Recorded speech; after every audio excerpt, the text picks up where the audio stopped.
Yes, good morning students. I am from VS tutorial. आज हम economics का class +2 का टॉपिक करेंगे, consumption of fix capital and the depreciation. Now last time हमने phases of circular flow पढ़ा था। आज हम पढ़ेंगे कंजम्पशन ऑफ फिक्स कैपिटल और डेप्रिसिएशन। देखो, आप न्यूमेरिकल्स करोगे तो वहाँ पे आपको term consumption of fix capital भी दी जा सकती है या उसकी बजाय डेप्रिसिएशन भी दी जा सकती है। तो सेम थिंग इज़ देयर।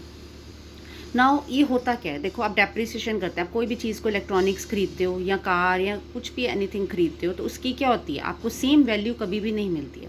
तो उसकी वैल्यू क्या हो जाती है, वो लॉस में जाती है, मीन्स उसकी कम होती है। So it refers to loss of value of fix assets like capital goods. आप मशीनरी खरीद रहे हो आज, ठीक है, तो मशीनरी खरीद रहे हो, सपोज मान लो मशीनरी आपने 30,000 की खरीदी, तो क्या आप जब उसको सेल आउट करोगे, वो ख़राब हो गई है, तो क्या आपको रिटर्न में 30,000 ही मिलेंगे? नो। तो उसकी वैल्यू क्या हो जाएगी, डेप्रिशिएट हो जाएगी, मीन्स कम होनी शुरू हो जाएगी। अब अगर आप उसकी पुरानी भी हो गई है, कुछ भी है, तो वो प्रोसेस ऑफ प्रोडक्शन में ही रहती है, ख़राब हो गई है तो आप उसको ठीक करके भी यूज़ कर सकते हो। It is loss due to. अब ये इसकी कम कैसे होती है, नॉर्मल वेयर एंड टियर, हमें पता है कि कोई चीज़ ख़राब भी हो सकती है, उसको ठीक भी कराना है, एक्सीडेंटल डैमेजेस भी हो सकते हैं, एंड एक्सपेक्टेड ऑब्सोलेंस हम आगे नेक्स्ट टॉपिक में पढ़ेंगे। It is manage through the depreciation reserve fund. अब इसको मैनेज कैसे कर सकते हैं, क्योंकि देखो कोई हर कंपनी एक रिजर्व फंड रखती है, अनएक्सपेक्टेड कोई भी लॉस हो सकता है या अनएक्सपेक्टेड कोई भी प्रॉब्लम्स कुछ भी ऐसे आ सकती है फंड्स के रिलेटेड, तो ये उससे मैनेज कर लेती है company. So next topic is your capital loss. अब देखो, डेप्रिसिएशन और कैपिटल लॉस दोनों में क्या डिफरेंस है तो दोनों का ही लॉस है, बट इसमें क्या है, it is totally loss of value of fix assets. ये टोटली वैल्यू को ही ख़त्म कर देता है, while this is not in the use. मतलब अगर टोटली ही फिनिश्ड हो गई है, ख़त्म हो गई है, डिस्ट्रॉयड हो चुकी है, तो वो यूज़ में नहीं रहेगी। It is loss due to, अब देखो नेचुरल कैलमिटीज़ लाइक अर्थक्वेक आ गए, फ्लड्स आ गए, तो क्या होगा, वो टोटली उस फिक्स एसेट की जो वैल्यू होगी वो टोटली ज़ीरो पे चली जाएगी। इससे क्या होएगा, fall in the market value of assets. हो सकता है इसकी मार्केट वैल्यू भी टोटली ख़त्म हो जाए। जैसे अब देखो मोबाइल्स लेते हैं, मोबाइल्स में आज का जो वर्जन है, जो पिछला जो वर्जन है, अब क्या है, उसकी कैपिटल लॉस है। क्यों? क्योंकि देखो उसकी वही वैल्यू नहीं है, उसमें अब आप 2G सिम या 3G सिम या अब 5G का वो है, टेक्नोलॉजी आ रही है, तो क्या आप 2G 3G में टेक्नोलॉजीज़ यूज़ कर सकते हो इन फ़ोन्स में? नो। तो वो टोटली क्या है, कैपिटल लॉस है, क्योंकि उसकी जो मार्केट वैल्यू है वो क्या हो गई है, रिड्यूस हो चुकी है। अब इसको आप इंश्योरेंस के थ्रू भी कवर अप कर सकते हो। जैसे आपकी कोई भी मशीनरी कैलमिटीज़ के थ्रू ख़राब हो गई है, कोई फ्लड्स आया है, अर्थक्वेक्स आए हैं, मशीनरी डैमेज हो गई है, तो वो क्या होती है, इंश्योरेंस के थ्रू आप कवर अप कर लेते हो। Now next topic is your expected obsolescence.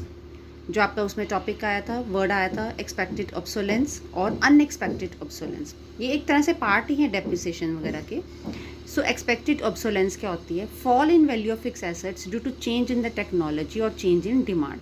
अब किसी एक, जैसे मोबाइल फ़ोन्स हैं, अब ऐसे हम एप्पल का एग्जांपल ले लेते हैं, जैसे i4 आया, ठीक है, तो उसके बाद अब 6 भी आया, 8 भी आया, 10 भी आया, तो धीरे धीरे क्या टेक्नोलॉजी जैसे जैसे इंप्रूव होती जाएगी, जो पिछले उसके वर्जन्स होंगे उनकी डिमांड क्या हो जाती है, कम होनी शुरू हो जाती है।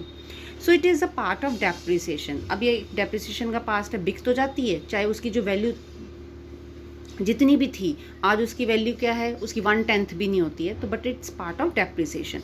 It is manage through again reserve fund. But unexpected obsolescence क्या होते हैं, नेचुरल कैलमिटीज़ के थ्रू अगर टोटली फिक्स एसेट्स की वैल्यू क्या हो जाए, ज़ीरो पे चली जाए, फॉल ही हो जाए बिल्कुल। It is not a part of depreciation. अब ये डेप्रिसिएशन का पार्ट नहीं है, इसको इंश्योरेंस के थ्रू ही आप सिर्फ कवर अप कर सकते हो।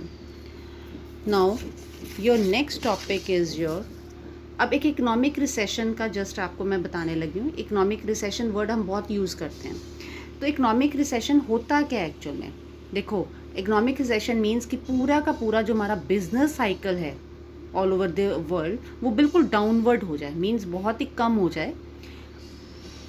अब उसके साथ क्या होगा, अगर बिजनेस साइकिल डाउनवर्ड चल रहा है तो मीन्स क्यों हुआ, प्रोडक्शन कम हुई, एम्प्लॉयमेंट क्या कम होएगा, ठीक है। जैसे हम कोविड के टाइम पे हम कह सकते हैं कि टोटली क्या था, रिसेशन में था, सारा का सारा बिजनेस क्या हो गया था, बिल्कुल ही डाउनवर्ड्स में चला गया था।